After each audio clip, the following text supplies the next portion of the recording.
Oke guys, assalamualaikum warahmatullahi wabarakatuh. Welcome back to my channel. Apa kabar kalian semua seluruh subscriber setia yang hari ini masih terus memberikan support dan dukungan terhadap channel ini. Terima kasih banyak untuk kalian yang sudah menekan tombol subscribe dan udah yang nge-like, dan juga buat yang udah nge-share semua video-video kita. Terima kasih banyak. Mudah-mudahan semua kebaikan kalian hari ini akan digantikan dengan kemudahan rezeki kita di kemudian hari. Amin ya robbal alamin. Oke guys, apa kabar kalian di puasa 22 Ramadan hari ini?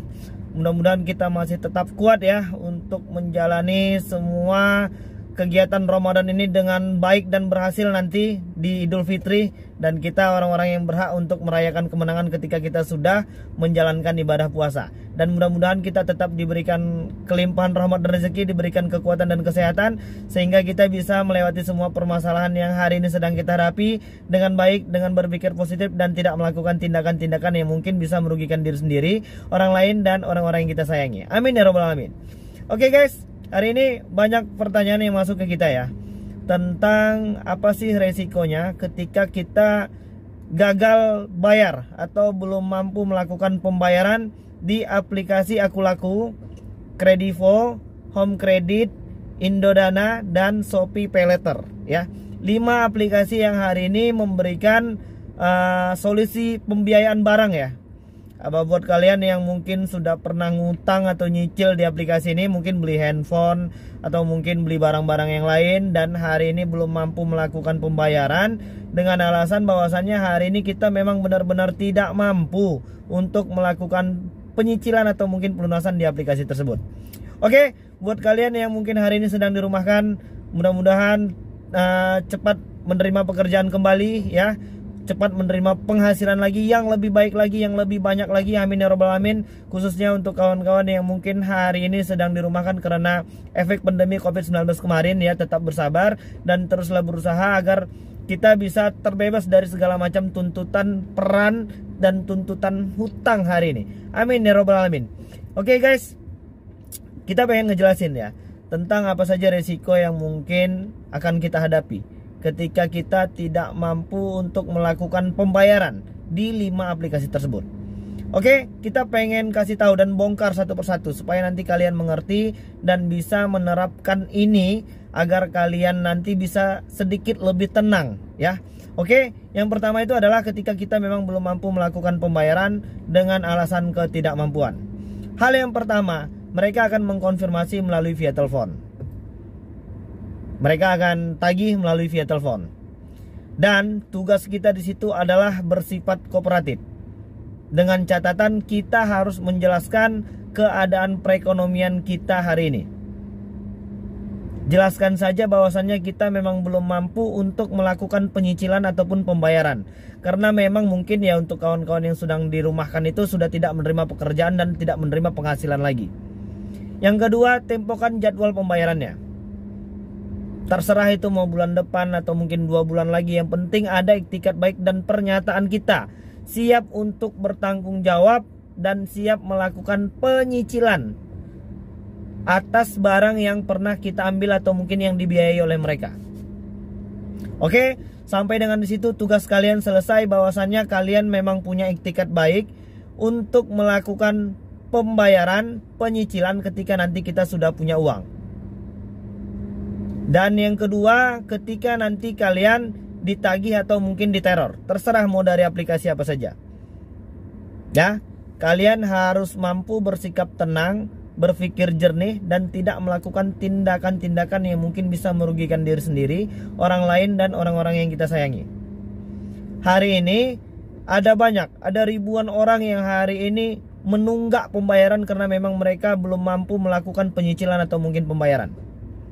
Jadi kita harus bisa menguasai diri kita sendiri terlebih dahulu, dengan tidak panik dan membuang semua rasa takut.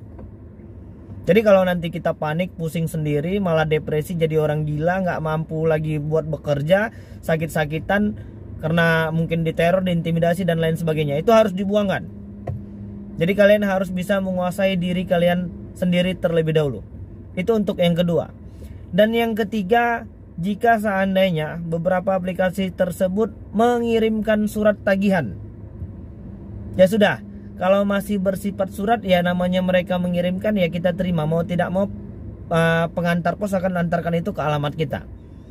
Ya silahkan saja diterima dengan baik dan dibaca dengan seksama.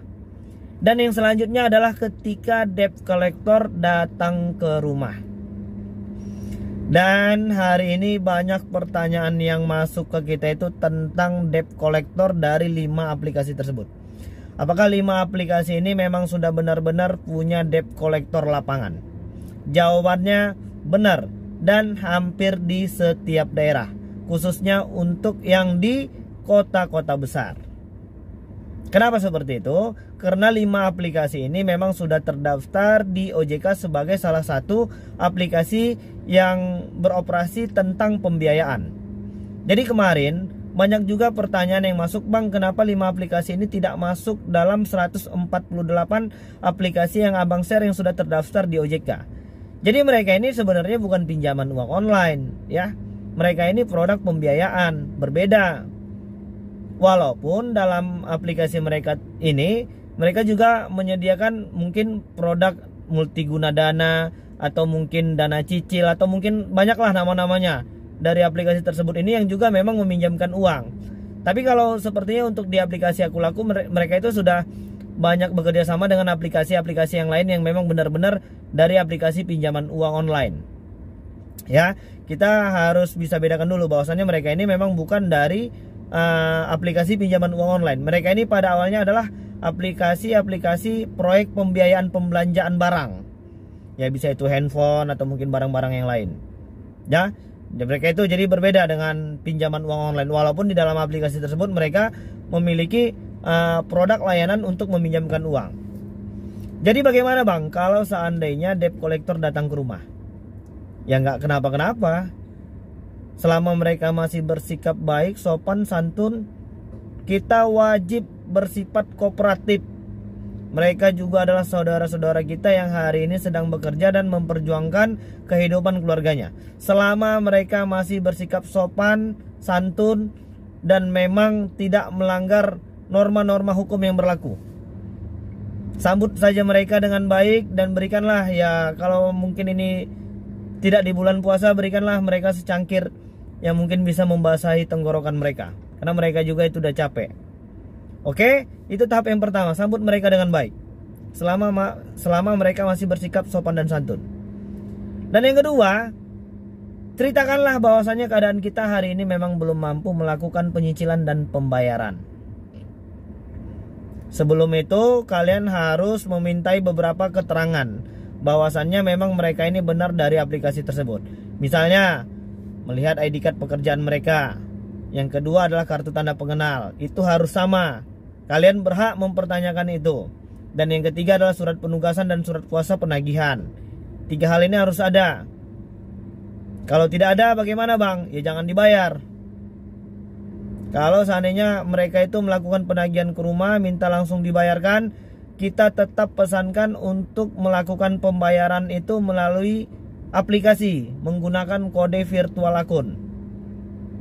Ya, itu untuk jaga-jaga supaya nanti kita tidak masuk ke dalam jurang penipuan. Jadi lebih baik kita melakukan pembayarannya itu menggunakan kode virtual akun. Dan yang selanjutnya, ketika mereka melakukan penagihan, setelah mereka memiliki 3 syarat pokok untuk bisa melakukan penagihan tersebut, ya mintalah tempo dan berceritalah sebaik mungkin ya. Mudah-mudahan sampai sejauh ini sih mereka itu juga tidak terlalu bagaimana begitu ya. Mereka juga baik kok ya, masih bersikap sopan selama kita juga pun bersifat kooperatif. Jadi tidak ada yang perlu dikhawatirkan. Apalagi hari ini banyak itu teman-teman itu yang merasa malu sih sebenarnya. Malu ketika debt collector itu datang ke rumah. Sebenarnya sih nggak ada masalah. Ya namanya mereka itu juga bersilaturahmi. Mereka juga ditugaskan untuk menagih hutang. Ya jadi kalian harus bisa menguasai diri kalian sendiri itu tentang perasaan malu. Hari ini banyak orang kebingungan karena takut malu ya. Padahal ya biasa saja. Kalau ada debt collector yang mau datang ke rumah ya nggak apa-apa selama masih bersikap baik.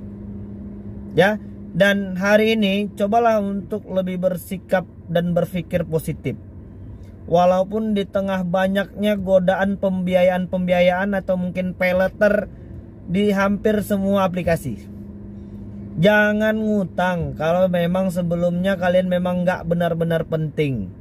Ngapain harus nambahin masalah, ngapain harus nambahin beban pikiran hanya untuk barang yang mungkin ingin kalian beli hanya karena hawa nafsu. Bukan memang benar-benar itu adalah sebuah prioritas atau mungkin kebutuhan yang paling mendasar.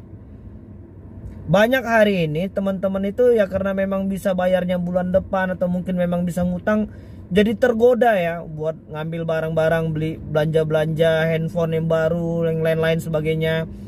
Kalau memang masih ada dan memang handphone kita itu masih bagus, ngapain kita harus ngutang buat beli yang baru? Itu nambahin pusing-pusing kepala aja itu. Ya, karena memang hari ini banyak banget godaannya. Hampir di setiap aplikasi itu ada produk pay letter ya. Bisa ambil sekarang, bayarnya bulan depan. Padahal kalau kita memang benar-benar punya uang, ngapain kita menggunakan produk itu? Kita bayar aja kontan langsung, nggak pakai bunga lagi, nggak ada biaya administrasi ini itu segala macam. Ya, jadi kalau yang hari ini yang belum berkecimpung di pay letter ini beruntung banget ya, karena mereka tidak tergoda. Dan yang sudah tergoda lebih baik janganlah diteruskan. Walaupun dibalik semua kemudahan yang mereka tawarkan itu sudah pasti ada lah, setidaknya mungkin minimalnya ya biaya tambahan atau mungkin mudarat atau efek samping di kemudian hari nanti dari semua kemudahan yang mereka tawarkan hari ini. Ya, jadi kita memang harus benar-benar bisa bersikap cerdas ya dengan semua godaan hari ini. Jadi namanya godaan nih, bentar-bentar nanti kita dapat produk pay letter mungkin bisa bayar. Ya kalau seperti di Kredivo itu pembiayaan dananya itu bisa sampai dengan 30 juta. Kalau untuk di aplikasi Aku Laku itu bisa sampai dengan 15 juta. Jangan diambil kalau memang belum benar-benar butuh. Karena udah pasti itu kita harus bayar sebenarnya. Ya. Jadi kalau yang hari ini belum terjebak, bersyukurlah. Dan untuk yang hari ini sudah punya hutang di situ, berusahalah ya. Ini serba salah. Karena kita memang sudah dibiayai oleh mereka. Dan kita juga berdosa kita nanti kalau tidak membayar hutang ini. Cuma ada juga pertanyaan tentang, Bang, bagaimana dengan home credit? Yang kalau telat 1 bulan atau mungkin 2 bulan bunganya benar-benar membludak. Kalau untuk home credit banyak ya keluhan yang seperti itu. Dan kita juga belum dapat info bagaimana negosiasi tentang bunganya. Dan 5 aplikasi ini memang sudah benar-benar terkoneksi ke OJK, terkoneksi ke BCaking. Jadi kalau seandainya hari ini kita gagal bayar, salah satu risikonya kita akan di blacklist di BCaking. Apa efek dari blacklist BCaking, Bang?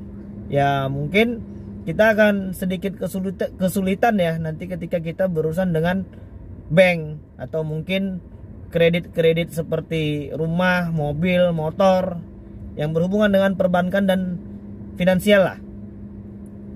Ya, jadi hanya itu saja resikonya. Dan mudah-mudahan kita tetap semangat. Dan jangan harus panik ya. Ya namanya hutang ya, kita akan selesaikan ini bayar nanti ketika kita memang sudah benar punya uang. Oke, jadi mungkin itu dulu yang bisa aku sampaikan. Dan mudah-mudahan video ini bermanfaat untuk kita semua. Assalamualaikum warahmatullahi wabarakatuh.